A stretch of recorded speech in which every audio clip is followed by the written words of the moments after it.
Let me first just start by saying welcome, everyone. Thank you for attending today's environmental ethics seminar.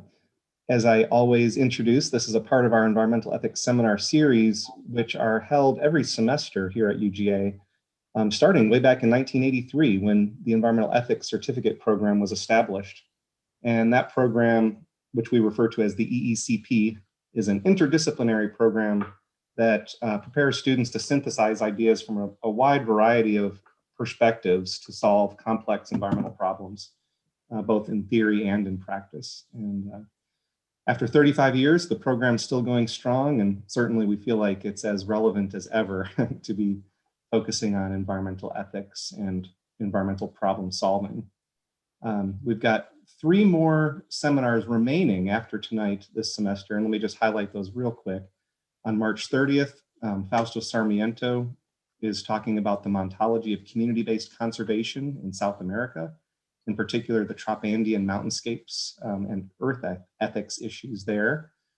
On April 13th, Dorinda Dahlmeyer will be talking about her new film, Cultivating the Wild, which is a film about the legacy of William Bartram here in the Southeast. And that should be a great conversation. And then on April 20th, Jenny Hoffner with American Rivers will be talking about advancing locally led climate adaptation through collective impact water management. And I think she's got some local Atlanta case studies to use to illustrate that. But as is always our tradition, these seminars are open to the public, and we've got a couple dozen attendees that are enrolled in our environmental ethics seminar course, but the remainder of the attendees are just interested folks from around campus and beyond. So I'm glad to have all of you here in attendance. And of course, we look forward to the day when we can do these in person again, but in the meantime, we're thrilled that it's given us a great justification to bring in people from much further away than we normally would be able to. And that certainly is the case tonight. So with the webinar format, attendees, you are all video disabled and muted for now, but as we get into an opportunity for Q&A, I'll encourage you to use the chat if you're comfortable with that, but ideally you can also use the raise hand tool by your, I think that should be at the bottom of your screen. And when you do that, I can call on you by unmuting you, and you can ask your questions out loud. So with that taken care of, without further ado, it's my pleasure to introduce Dr. Bethany Wiggin. Bethany Wiggin joined the faculty at Penn in 2003, and she's an associate professor of German and affiliated faculty in the program in comparative literature in the Department of English. And she is also the founding director of the Penn program in environmental humanities. And her research and books and essays explore histories of migration, language, multilingualism, and cultural translation since the Columbian exchange across the Atlantic world. She regularly teaches seminars in environmental humanities, and she's on the board of Resilience, a journal of the environmental humanities. And she's committed to the right to research as a human right, and writes and speaks regularly to academic and public audiences. And really her work bridges the sciences and humanities in powerful research and investigation and exploration and art. And the interdisciplinary research and projects that we'll hear about tonight are critical to understanding the environmental and cultural processes of the past that have shaped our society and our Earth, and are just as critical to guide us as we navigate and shape our future. Before I hand over the mic to Bethany, I should say that although Bethany's way up in Philadelphia tonight, she's got ties to Athens, Georgia. Back in the early 2000s, her husband was at the Navy Supply Corps School here in Athens. I'm sorry, early 90s. Which is no longer here. I don't know if you're aware of it, Bethany, but that is now our health sciences campus over there at the Navy Supply Corps School. And in fact, when I first moved to Athens in '95, I think, Bethany, you were the first person to recommend to me that I have to go have a meal at the Grit, or maybe the Last Resort. I can't remember which one it was, but either way, welcome back to Athens virtually. And we are honored to have you with us tonight. We'll turn it over to you. Oh, thank you so much for that really kind introduction. And I'm just delighted to be with you. I wish that I were in person, I would love to go back to the last resort or the grit. Wonderful, wonderful memories of being in Athens. I really want to thank you for inviting me to come and present in this series in your environmental ethics seminar. It's really a delight, and I feel that you've done a masterful job curating things. When I heard that you have a William Bartram talk coming up, you'll hear a tiny bit about John Bartram in my talk tonight, his father, and certainly the focus on American rivers is something that you'll hear in my remarks as well. Really delighted to be here, and special thanks to you, Alfie, for making that happen. I'm going to share my screen with you and put it in present mode in just 1 second, I hope. There we are. I also want to say that I'm really looking forward to the question and answer session after this talk.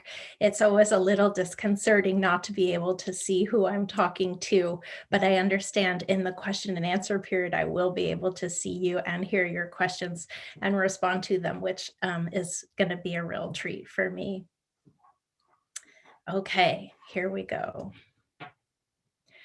So one postcard imagined a future beyond refining in Philadelphia of 2100. This 8th grade student extended his greetings from the houseboats of Girard Estates. Dear Donald Trump, I am a 94-year-old man living in what these kids nowadays call hover homes. We have marshes keeping our water blue and clean, boat taxis that take you places, and everyone swimming in the pools and stuff. Thank you. Well, not really thank you, but you need to help us. From a citizen. P.S. Back in my day, we had wheels. Now we have boats. But in 2021, unlike in 2100, there are houses, not boats, in Girard Estates, a mixed to low-income neighborhood in South Philadelphia. It, like all of South and Southwest Philadelphia neighborhoods, are former marsh, reclaimed from the tidal creeks and rivers. In case you're not familiar with Philadelphia, let's just take a moment for orientation. Dear Donald Trump. Here you see Philadelphia on the left-hand side of the screen with the thumbnail in the North Atlantic. Moving in closer, you get to see Philadelphia in the center of the screen. I wanted to show you this to remind you that although Philadelphia is inland, it's connected by the Delaware River about 35 miles up from the debouchement of the Delaware into the Delaware Bay, which you see here. And moving in still closer, you can see that the southern tip of the city is situated between 2 rivers, the Delaware and its main tributary, the Schuylkill River. Girard Estates, where we were just talking about, is right here. This is South and Southwest Philadelphia. Perhaps you've flown through the airport. The city's southern dried lands are now also ground for a professional sports complex, go Eagles, highways, rail lines, the international airport, light industry, the Philadelphia Navy Yard, the Port of Philadelphia, and what was, until it blew up in a massive fire beginning on June 19th, 2019, what was the oldest continuously operating oil refinery in the world. South Philadelphia's borders are the Delaware River and the Schuylkill River. This next postcard was crafted as part of a short fiction writing project designed to encourage participants to time travel to the year 2100. And from this future vantage point, writers are invited. These are ongoing workshops. Writers are invited to reflect back on the 80 years back to 2020 and consider the historical path that made South Philadelphia in 2100 soggy again, returning it to wetland. Some writers' stories offer bleak visions of uncurbed carbon pollution and altering shores awash with legacy toxics as far as the eye can see. Gloomy or bright, realistic or utopian, all of these stories about our watery future are mailed to elected officials today, and then digitally archived in an online gallery before they get dropped in the mail. Another story, signed with Love from 2100 by a future Philadelphian, offers a bright history of mitigation, remediation, and adaptation. Its history of the river's future, the past that will have become, was sent to Philadelphia City Council President Darrell Clark. The card reads, "I'm so glad they cleaned the land beneath the refinery site 100 years ago. Now, when I stay in the Airbnb houseboats of Philadelphia, I can go swimming with my children off the side. Better than Amsterdam." Another postcard collaged a 19th century view of the city, its riverbanks crowded with barges and with looming smokestacks darkly reflected atop glassy river waters. This card was addressed to Pennsylvania's Senator Bob Casey, and it recalled the city's 19th century industrial revolution. The card's author, a concerned citizen, asked the senator, "From watermills to coal to crude oil, Philadelphia was a leader. What's next? Be brave." It urged, "Don't be afraid." And the postscript, PS, offered a hint about what the next energy revolution should be. PS, it's not natural gas. In the early hours of June 21st, 2019, Philadelphia's Refinery, which had so long dominated the tidal Schuylkill Riverscape and is or was the largest refinery on the US eastern seaboard, it erupted in pieces into the night sky after a series of explosions started in the refinery's alkylation unit. Located in the first World Heritage City, that's us, less than 4 miles from iconic Independence Hall, the explosion shook the ground and it shook up sleeping residents of South Philadelphia's neighborhoods, Girard Estates, Point Breeze, Gray's Ferry, Forgotten Bottom, and Eastwick. As refinery worker turned documentary filmmaker Bilal Motley told me, a lethal mass disaster that night was prevented only by the quiet heroism of the control woman overseeing Unit 433 that night, the refinery's alkylation unit.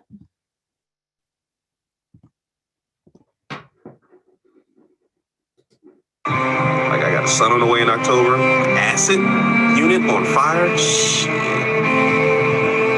And then I see the big blast.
I've never seen anything like that. I thought everybody was dead.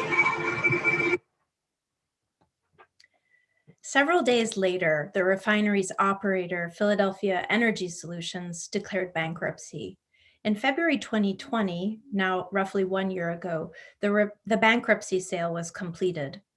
To the dismay of the refinery's well-paid union members and the delight of a coalition of fence line residents, public health advocates, and climate change activists, the new owner, Chicago-based Hillco Redevelopment Partners, has no plans to continue refinery operations on the 1,300-acre site that crisscrosses the Schuylkill River and is being rapidly dismantled and recycled. This explosion, terrifying as it was just the latest Philadelphia refinery explosion, but it's hopefully the last. It's just one example of the diverse environmental risks manufactured by the fossil fuel industry, whether at sites of extraction, along transmission lines, at refineries and their surrounding areas, or during transportation. Around the world, the global economy fed by fossil fuels has created a vast petroleumscape, but this land or waterscape, like the fossil-fueled Anthropocene era across the planet more broadly, it's hardly uniform. Its risk burdens are disproportionately borne by poor communities of color, residents of zones sacrificed to our fossil-fueled habits.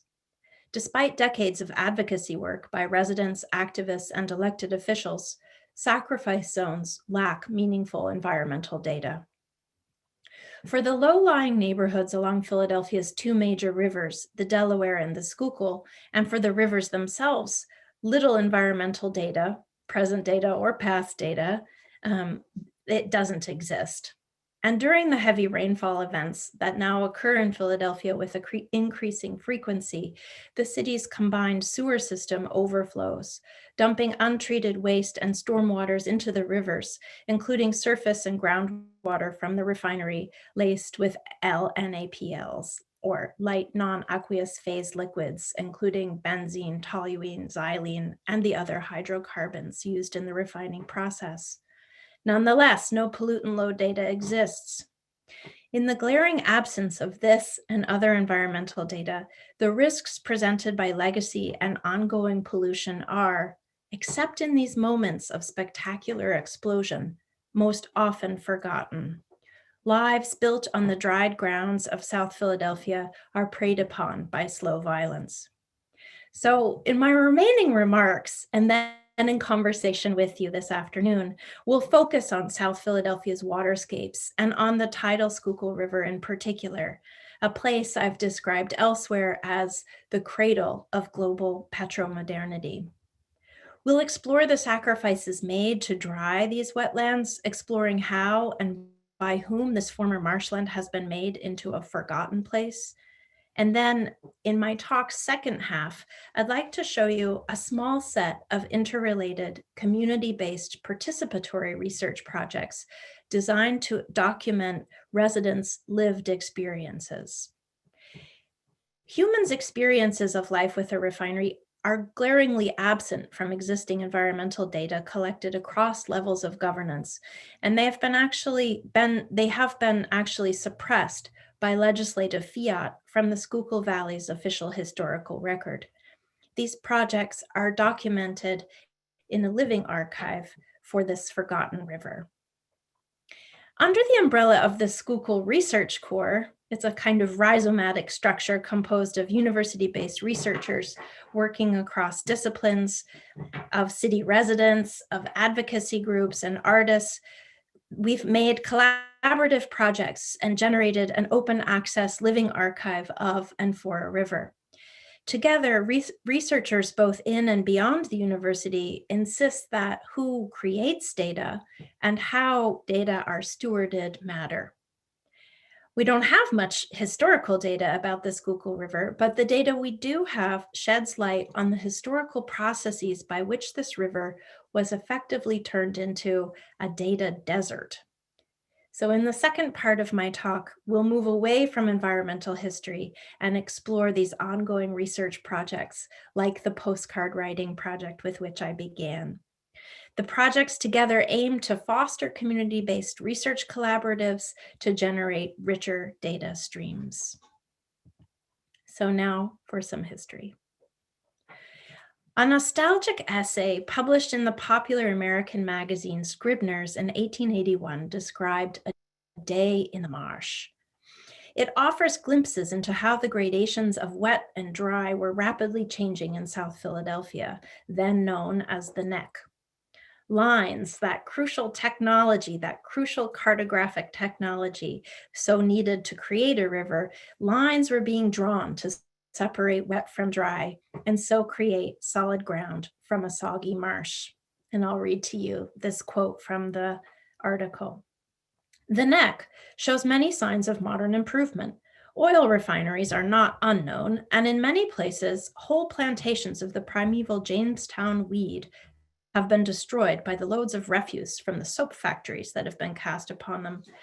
But even the evidences of encroaching civilization assume a picturesque aspect in this mural yet rural territory.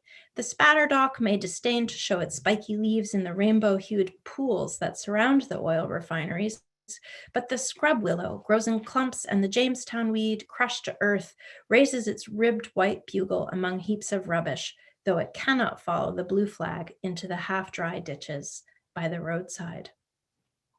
Over the course of a day in the marsh, a child might still wade up to his middle in stagnant ponds upon which the iridescent coal oil floats. He may hunt for frogs, bottled tadpoles, long for the solitary mud hen, dive from Reed Street Wharf when the policeman is away, and cling to the chains of vessels. Perhaps it looked something like this. While the agricultural practices of European settler colonists had modified the vast marshlands of South Philadelphia for more than 2 centuries, by 1881, the imprint left by the creation with dikes of hay meadows for agricultural use was relatively light. The arrival of the heavy infrastructure of petroleum refining in the 1860s transformed the aqueous waterscape at an unprecedented scale. A Day in the Marsh provides illustrations, some by artist Joseph Pennell. Emerging from thick marsh grasses, the petroleum oil refinery looms over dark waters, mirrored by a blackened sky. The Schuylkill River's headwaters emerge from the historic heart of American coal country in Schuylkill County, Pennsylvania, for which the river takes its name. State and federal agencies' effective remediation of the river, beginning in the first half of the 20th century, of the coal sediment, stands in stark contrast to the remedies tried to contain or even to document the air and water pollution released by the petroleum refinery. Work to clean up the Schuylkill River above the coastal plain began decades before passage of the 50-year-old heart of American environmental protection, NEPA, the National Environmental Protection Act. Above the fall line, the Schuylkill is an essential source of drinking water for the city of Philadelphia, and city and Commonwealth officials together launched in the 1950s a seminal intergovernmental effort to remove more than a century of coal sediment. And it's a fair claim, as river historians have made, that the concept of restoring a river was born on the Schuylkill. By the 1990s, river cleanup efforts had been so successful that they led to the creation through US congressional legislation of the Schuylkill Heritage Area. This act designated the river as a liquid spine and committed support to expand nascent river trails, both on water and on the banks, for human recreation. As the federal act's finding and purposes outlined, there is a long-standing commitment to A, repairing the environmental damage to the river and its surroundings caused by the largely unregulated industrial activity, and B, completing the Schuylkill River Trail along the 128-mile corridor of the Schuylkill Valley. The findings and purposes also lay out an official river history. The river provided the first spine of modern industrial development in Pennsylvania and one of the first in the United States, and it supported the colonial charcoal industry and then anthracite mining, textile mills, and ironworks. The river's official history, enacted and supported by federal law, makes no mention of the petroleum refining complex that had, as we've seen, for more than a century, hardened the river's lines, all the while dumping effluents into the river and leaking refinery chemicals and petroleum, which have long sat on the water table across South Philadelphia. The paucity of data about the refinery's long decades of contamination emerged in the glare of the June 2019 explosion. Several participants in the Schuylkill Research Corps projects served on the city's refinery task force appointed by our mayor to hold hearings and write a final report. What we know about the air, soil, and water contaminants long produced by the petroleum process confirms that the situation has long been bad. For example, the Philadelphia Water Department's annual report from 1884 reported that the water table was contaminated by oil in southern neighborhood Point Breeze. In 1930, when leak detection equipment became required, the oil recovery system then put in place captured 50,000 barrels of oil a month. In 1962, while workers tried to install a new city sewer line on the east side of the refinery, oil and water seeped up and into the shaft they were digging and triggered a series of explosions, killing 4 men. As I testified to the mayor's task force and at hearings held by City Council, the environmental health risks posed by legacy pollution in these neighborhoods are multiplied by climate impacts of increasing severity: hotter weather, more rain falling, more extreme weather events, storm surge, and sea level rise. Fence line neighbors have, of course, long been all too aware of the effects and the risks of living next door to a leaky facility with a long record of fires and explosions. Its harms have been embodied in generations of neighbors who have elevated incidence of asthma and various cancers. As one neighbor who requested their participation in the Schuylkill Corps' project Futures Beyond Refining, she requested anonymity, but shared with us, "My mother's whole crowd she used to hang with died of cancer." Like, come on, no way. Her, my stepdad, the neighbors around the side, the neighbors across the street, everybody was dying back to back. But for many other city residents, particularly in neighborhoods further away from the refinery, the explosion illuminated a mostly unknown and unloved stretch of the urban river, where enormous risks have long been shrouded in shadows cast by the refinery complex. The risks of refining activities and the risks of the ongoing costs presented by their enduring toxic legacy are only dimly understood by many city residents and public and environmental health officials alike. The poorest big American city, Philadelphia, lacks the health and environmental data adequately to represent the situation or to respond to it. Digital poverty too often accompanies analog or lived poverty.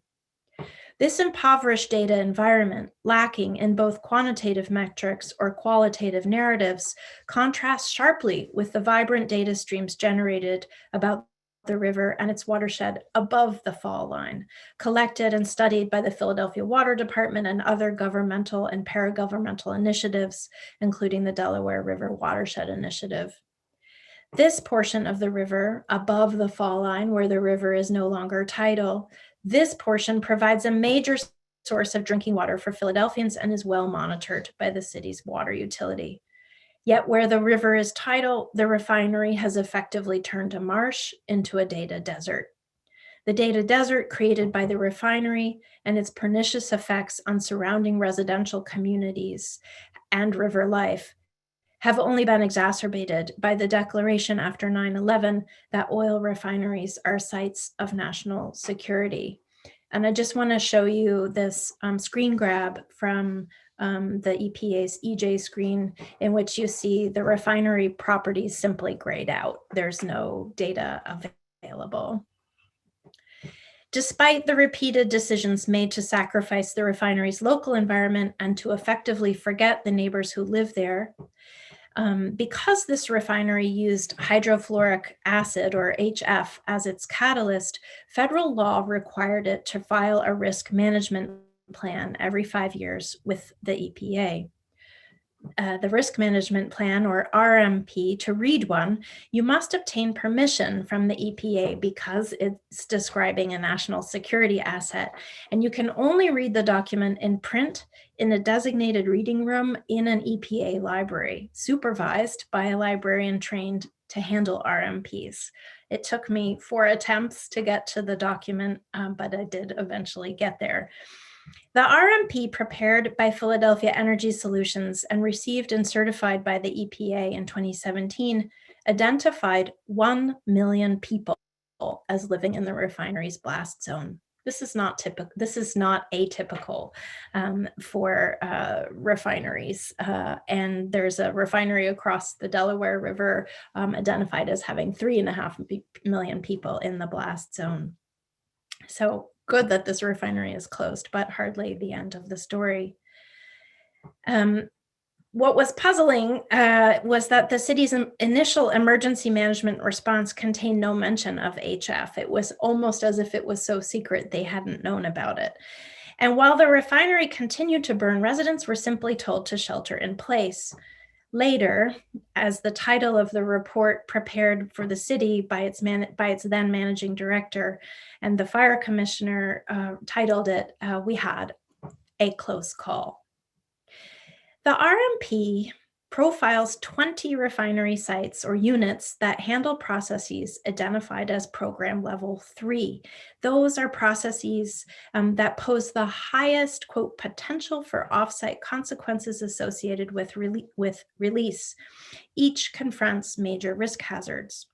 Flood, as reported in the refinery's own risk profile, poses a major risk hazard to 17 of these 20 critical sites.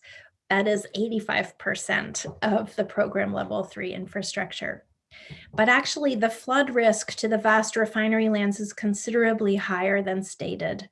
And that's for 2 reasons. First, with its concentration on airborne releases, the RMP provides no insight into the chemical stew of land and water created by the complex, and which, in the event of a severe flood, will flow over the lines drawn to control the water.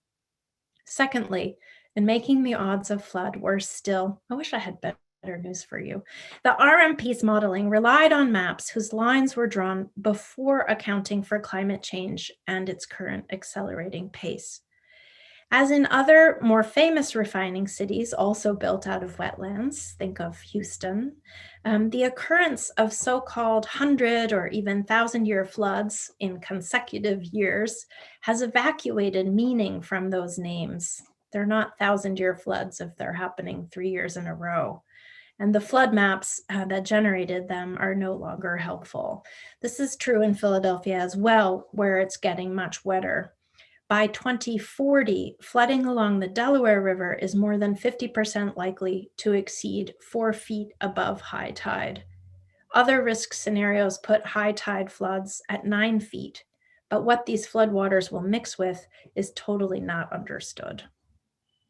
Now, several years before the refinery explosion awakened Philadelphians to all we had forgotten and chosen to forget about the refinery in our midst, the Schuylkill River Research Corps was born. This public research group and rhizomatic collective gathered around the suggestion to explore the absence of the refinery in the river's official history. And meetings ensued of researchers across academic and civic institutions in the city working on topics concerning the Schuylkill River, with all participants committed to democratizing the research process. Together, we discussed both the why and how of creating an informal, place-based research collaborative that afforded opportunities for engagement with the place, that's the river, and especially for various participatory research projects that afforded exploration and the creation of other affective attachments with the river. Initial scoping meetings for the collaborative Schuylkill River Research Corps took place at Bartram's Garden. Here you see researchers standing on the edge of the river at the banks of Bartram's Garden looking across.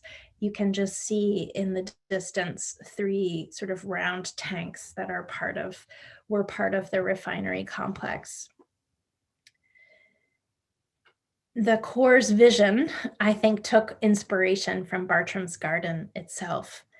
Established as a colonial botanical garden by John Bartram to feed a European market hungry for American botanical specimens, the garden has in recent years, like other historic gardens and cemeteries, become an urban heterotopia. It's been made that way both by neglect and by design, providing ecological habitat as well as space for a diversity of human recreational activities. It stretches across high bluffs down to the riverbank that you see here.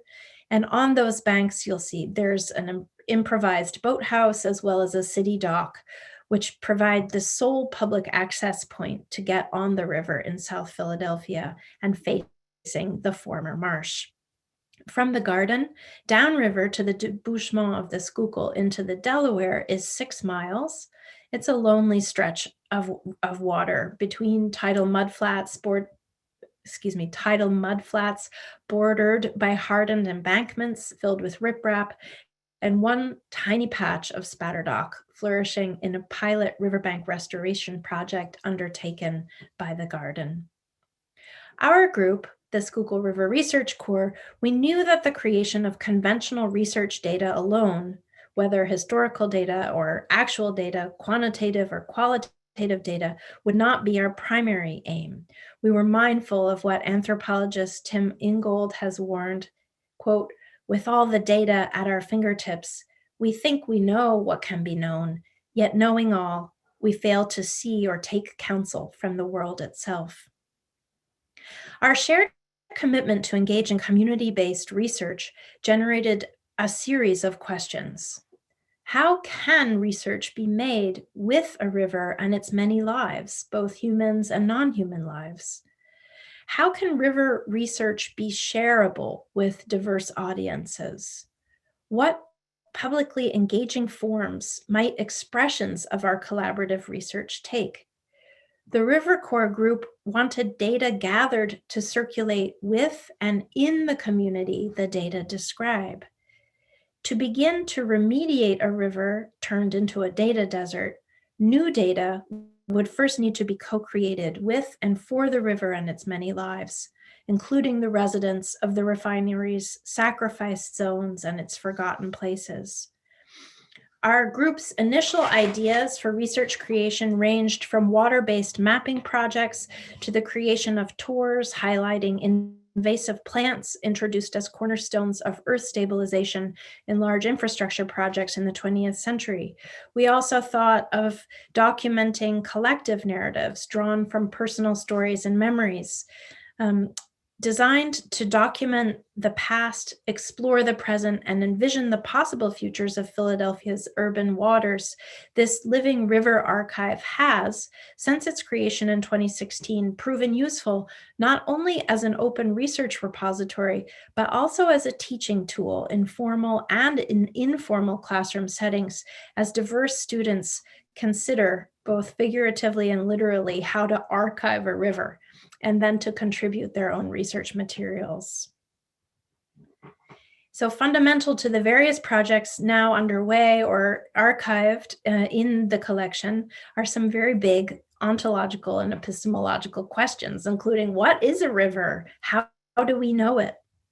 The River Corps addressed these and other questions through a series of workshops that aimed to strengthen connections between river researchers working across academic disciplines at Philadelphia's regional colleges and universities, and presenters included representatives from informal educational institutions, including museums and nature centers, by artists, as well as those working in the governmental sector. The workshops catalyzed the development of various public collaborative projects, and participants together designed and taught a field school, which I'm going to show you a brief, tiny video about, which was called the On Water Intensive. And it too was conceived to generate and seed community-based participatory projects. Here you'll hear my student Ana Alonso talk about the summer field project, the On Water Intensive.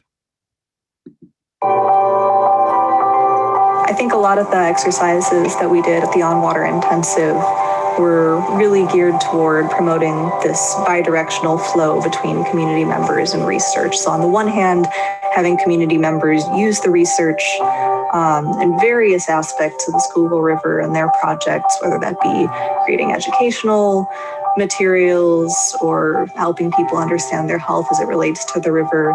And on the other hand, having community members become stakeholders in research on the Schuylkill River. We really wanted to be on boats, in part because we wanted to be able to look at certain bioindicators in the water that we could only really measure from a boat. But there's something incredibly powerful about the boat as a metaphor. We're thinking about the kind of collaborative communities we need that will keep us afloat in a watery future. We're thinking about the ethics of collaboration. Who floats in, who floats out? And so that's what we're really practicing. And we really believe that it's these collaborations that can lead to effective action on climate.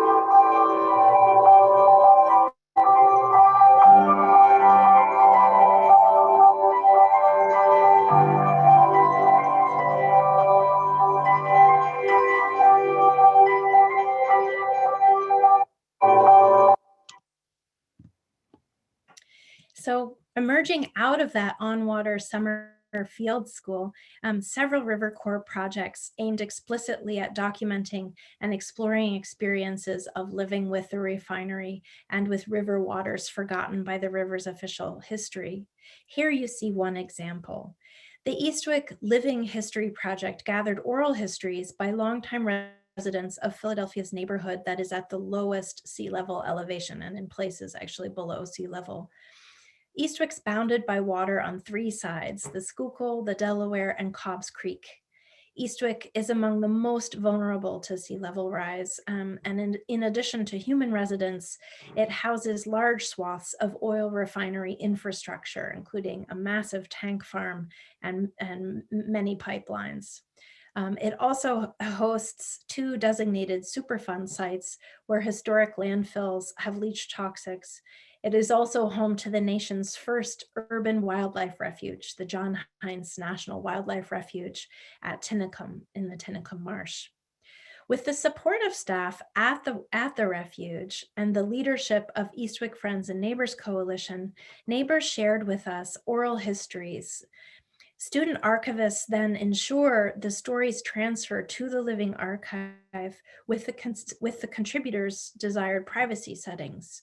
These oral histories also play in the community where contributors live in Eastwick, available, and as you see here, on the Eastwick Oral History Jukebox, housed at the Refuge's Visitor Center.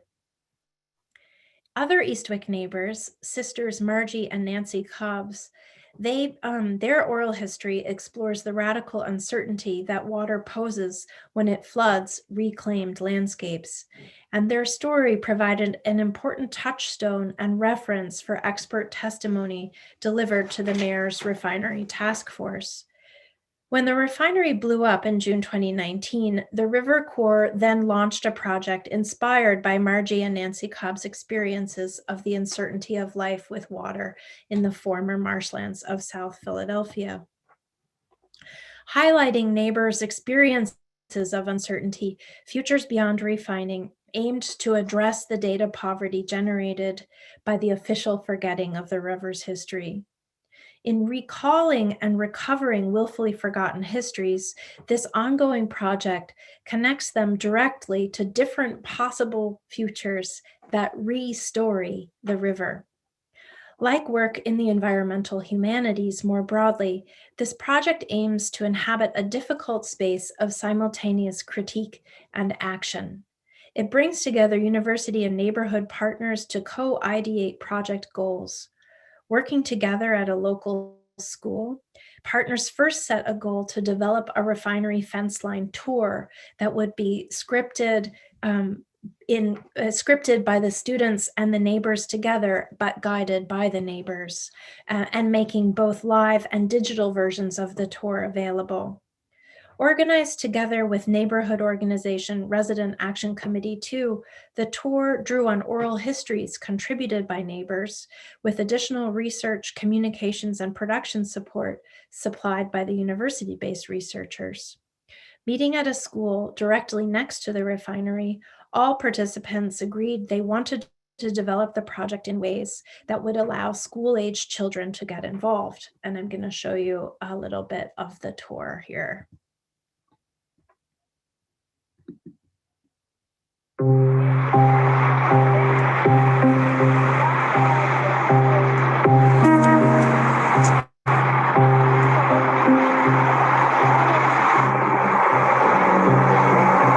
really scary to know that whatever was in that plant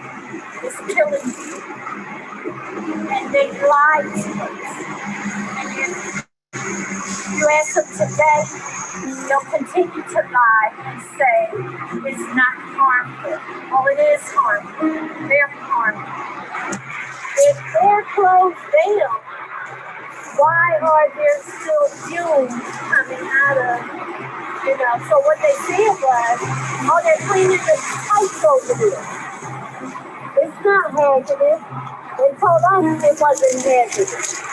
If it's not hazardous, why do you need to put on hazmat suits to go in and clean?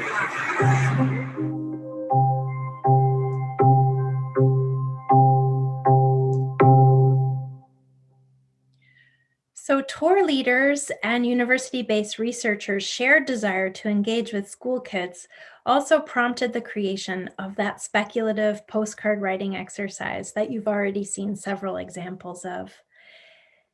Classes of 8th grade students have now sent their messages from Philadelphia's watery future to today's elected leaders. And as I reach the end of my prepared remarks, I want to include a few more voices from this future generation. One card addressed Philadelphia Mayor Jim Kenney, and it related that in the year 2100, we are zipping around with our boats and swimming with the birds. Grandpa tells us about how he used to drive cars and how all the trash used to be buried in the ground. Much of the landfill used to stabilize, the fill used to stabilize South Philadelphia, it was in fact trash. Another slide was addressed, this one again to former President Trump, and it admonished, quote, "The androids are doing better than you did, hence the letters from the future." And the card was signed with a smile by a content post-singularity citizen. These cards beckon other and future rivers and other lines between wet and dry, rich and poor, white, black, and brown into being. Imaginatively, they tell of gradations of wetness that are becoming as sea level rise and storm surge mix with chemically saturated histories. Concretely, they demand that elected officials transform the river's story, accounting for its forgotten history and remediating its toxic legacies before they pollute the future. From South Philadelphia and the Delaware Bay, which is today still the East Coast's largest oil port, to Houston and other refining cities along the bayous of the American Gulf Coast, around the Caribbean Sea, to European port cities like Rotterdam, to the Gulf of Kutch, site of the world's largest refinery in Gujarat. Around the globe, the petroleum industry has drawn and redrawn lines between the wet and the dry for more than a century. So powerful has its force been that the terms landscape or waterscape fail to comprehend what we're living in.